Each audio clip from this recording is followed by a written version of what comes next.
नमस्कार. एखादी व्यक्ती जर सोसायटीचा मेंटेनन्सचा थकबाकीदार झाला तर त्या व्यक्तीकडून मेंटेनन्सची रक्कम वसूल करायचा अधिकार महाराष्ट्र महसूल कायद्याअंतर्गत सोसायटीला आहे.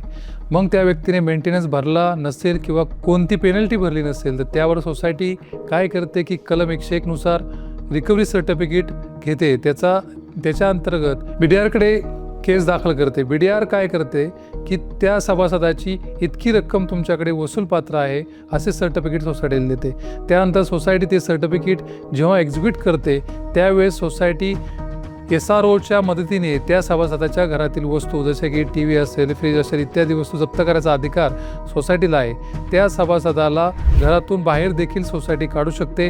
अनेक सोसायटी सभासद मेंटेनन्स देत नाही, काय करायचं ते करा असं बोलतात. अशा वेळेस 101चा दाखला घेतला पाहिजे, रिकव्हरी सर्टिफिकेट घेतले पाहिजे. त्याचं एक्झिक्युशन करत असताना त्या सभासदाच्या घरातील वस्तू तुम्ही जप्त करू शकता.